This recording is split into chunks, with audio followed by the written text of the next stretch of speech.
एक बड़ी पुरानी कहावत है, अजगर करे न चाकरी, पंछी करे न काम, दास मलूका कह गए सबके दाता राम। यही हाल भारत के दो पड़ोसियों का है, पाकिस्तान जिसे कुछ और नहीं हाथ में कटोरा लेके जगह जगह घूमना है, और दूसरा चीन जिसे दूसरे की जमीन हड़पनी है। ये दोनों ही मिल बैठकर कई सारी प्लानिंग बनाते रहते हैं, लेकिन आखिरकार इनकी प्लानिंग पे पानी फिर जाता है जब भारत और क्वाड देश सामने आते हैं। क्वाड को लेकर चीन शुरू से ही डरा हुआ है, पर अब उसके डर को जहां क्वाड और भी ज्यादा बढ़ा रहा है, तो वहीं चीन बौखला भी रहा है। तो सबसे बड़ी खबर, अब भारत ने जो बना लिया है, इसे देखकर दुनिया हैरान है, क्योंकि ये भारत की मदद अब दो तरीके से करने जा रहा है। जानेंगे क्या है मामला, इसके अलावा बहुत कुछ, आइए जानते हैं इन खबरों को विस्तार से। जापान पहुंच चुके हैं पीएम मोदी भी और अमेरिकी राष्ट्रपति जो बाइडेन भी, और यहाँ पर एक मीटिंग चल रही है। लेकिन इस मीटिंग से पहले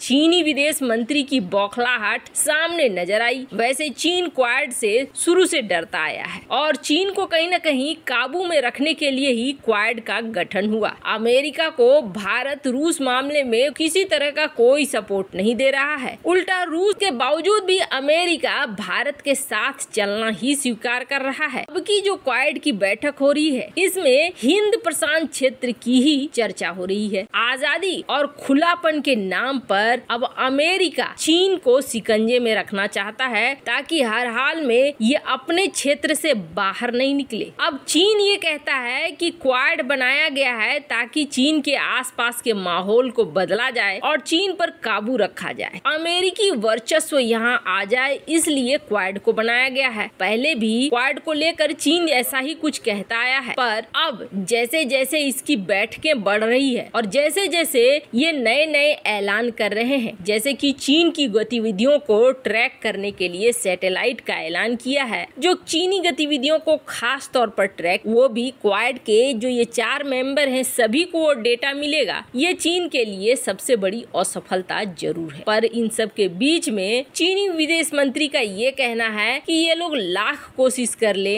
हिंद महासागर क्षेत्र में जो भी रणनीति है वो इनकी बर्बाद ही होगी। और ये किसके साथ खड़े होकर कहा, ये पाकिस्तान का जो नया नया विदेश मंत्री बना हुआ है बिलावल भुट्टो, उसके साथ एक जॉइंट स्टेटमेंट जब दिया चीन ने, तब उसने इस बात का उल्लेख किया। अजीब बात ये है कि ये सब एक ऐसे देश के साथ जॉइंट स्टेटमेंट में कहा गया है जो खुद कंगाली के दौर पर है, और कब डूब जाए, कब यहाँ आपातकाल घोषित हो जाए, वो कहना मुश्किल है। कि अचानक से सुबह जगे और पता चला कि पाकिस्तान में आपातकाल लग गया है, पाकिस्तान दिवालिया हो गया है। खैर, जहाँ एक तरफ ये सब कुछ हो रहा है, तो वहीं दूसरी तरफ आखिर भारत ने ऐसा क्या बना लिया है जिसकी चर्चा दुनिया भर में हो रही है। जानेंगे क्या है। अब भारतीय रेलवे में आपको ऐसा साधन मिलेगा जिससे कि 1200 किलोमीटर की दूरी मात्र 1 घंटे में तय हो जाए। अब जरा सोचिए, अगर युद्ध का माहौल हो और बॉर्डर तक चीजें पहुंचानी हो, तो ये कितना ज्यादा काम आने वाला है। और इसे लेकर सिर्फ ऐसा नहीं है कि कागजों पर बात चल रही है, खास तौर पर भारत इस वक्त जो भी कर रहा है हर सेक्टर में, वो भविष्य को ध्यान में रखते हुए कर रहा है, और इसके लिए पुख्ता कदम बढ़ा भी चुका है। अमेरिका, चीन, जर्मनी, ये वो देश हैं जो इस टेक्नोलॉजी पर महारत हासिल करने के लिए सालों से काम कर रहे हैं, और अब भारत भी इस क्षेत्र में उतर चुका है। भारत ने भी अब इस टेक्नोलॉजी पे कदम रखना शुरू कर दिया है। भारत ने ये फैसला किया है कि इस टेक्नोलॉजी को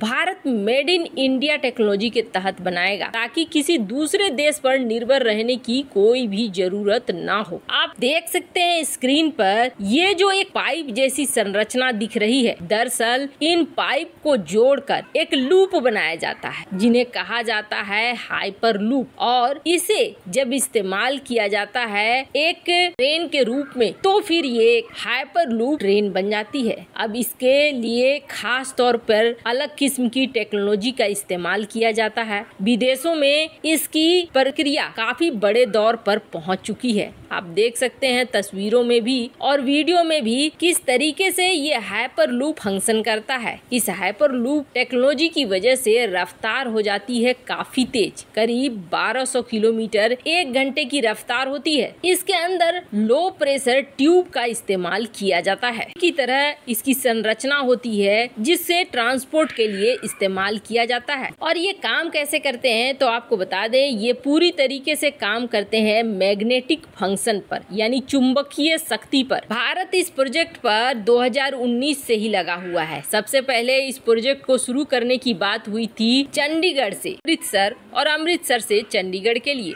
जालंधर और लुधियाना को स्टॉपेज बनाने की बात कही गई थी। फिर दूसरा प्रोजेक्ट था जो मुंबई और पुणे के बीच ये हाइपर लूप प्रोजेक्ट बनना था। और अब भारत इसे स्वदेशी टेक्नोलॉजी के तहत IIT मद्रास के साथ जुड़कर बनाना चाहती है, ताकि भारत में कई ऐसे बड़े प्रोजेक्ट एक साथ लॉन्च किए जा सके और कई बड़े शहरों को एक कि हाइपर लूप टेक्नोलॉजी तो काफी महंगी होगी और इसका मेंटेनेंस का खर्चा भी बहुत आएगा। तो सबसे बड़ी बात ये है कि ये हाइपर लूप टेक्नोलॉजी पे बेस्ड ट्रेन अगर बनती है तो ये मेंटेनेंस के नाम पर बेहद कम खर्चा है। तो वहीं दूसरी तरफ टाइम की बहुत बड़ी बचत इन ट्रेनों से हो सकती है। और इंफ्रास्ट्रक्चर के लिए भी जो स्टील वगैरह चाहिए वो तो भारत में पहले से ही है। अब सबसे बड़ी बात यह है कि टाटा स्टील और IIT मद्रास दोनों इस प्रोजेक्ट पर मिलकर काम कर रहे हैं। इंडियन रेलवे ने IIT मद्रास के साथ ये पार्टनरशिप इधर हाल में ही की है आजादी के अमृत महोत्सव के नाम पर। IIT मद्रास में इस टेक्नोलॉजी पर काम शुरू भी हो चुका है। 2017 से